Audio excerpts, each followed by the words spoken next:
তাদের জন্য আমরা দোয়া করব আল্লাহ রাব্বুল আলামিন যেন তাদেরকে জান্নাতবাসী করেন। এবং জনাব মামনুন আহমেদকে এ পর্যায়ে আমি সংক্ষিপ্তভাবে বক্তব্য রাখার জন্য একটা পরিবার তাদের সামাজিক দায়বদ্ধতার আলোকে সামাজিক গভীরভাবে কৃতজ্ঞ।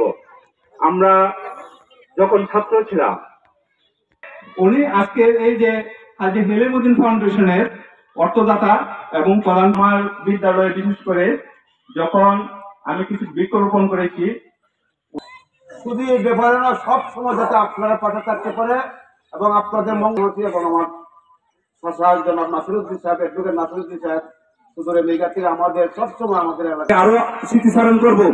আপনাদের বুল্লা ইউনিয়নের কৃতি সন্তান, আপনাদের বেগনয় গ্রামের কৃতি সন্তান হাফেজ বসির যেভাবে আপনাদের বুল্লা ইউনিয়নকে সারা বিশ্বের কাছে তুলে ধরেছে, এ থেকে আমি বলতে চাই বাংলাদেশের গৌরব এবং ঐতিহ্যে মাদ্রাসা ছাত্রদের ভূমিকা কোন অংশে কম নয়। তিনি ফাউন্ডেশনের চেয়ারম্যান, অনেক কথা বলে গেছেন। তিনি দীর্ঘদিন বাংলাদেশ হেলিমুদ্দিন ফাউন্ডেশনের যে যাত্রা শুরু হয়েছে, মানুষের পাশে যেন আমরা দাঁড়াতে পারি, অসহায় মেধাবী ছাত্রছাত্রীদের পাশে আমাদের দাঁড়াতে পারি, বিভিন্ন শিক্ষামূলক প্রতিষ্ঠানের উন্নয়নের কর্মকাণ্ড যেন আমরা দাঁড়াতে, এই ফাউন্ডেশন দাঁড়াতে পারি। যে ফোরাম থেকে কথা বলা হয়, আসলে সবচেয়ে বেশি কথা বলেন আলেম ওলামারা, আর নির্যাতনও সহ্য করে কথাও বলেন।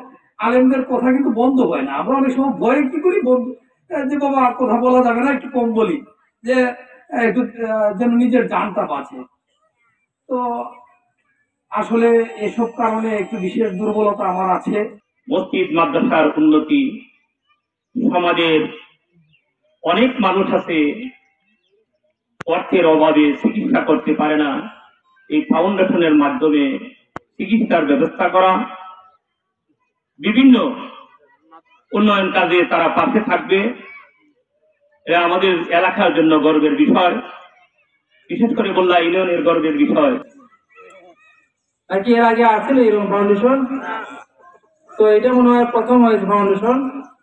তো আমার বাইক হাফেজ হাবিবুর রহমান আরো বলেছে যে আমাদের এলাকায় আরো অনেক বিশিষ্ট লোক আছে, বিভিন্ন ধরনের, তারা বিভিন্ন পদে তারা আসীন আছেন।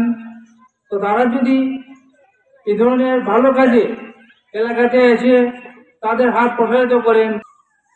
অপুর উদ্যোগে, আসলে এই ফাউন্ডেশনটা অপুর উদ্যোগে প্রেরণায় এই ফাউন্ডেশনটা প্রতিষ্ঠিত হতে যাচ্ছে। আপনারা সবাই দোয়া করবেন।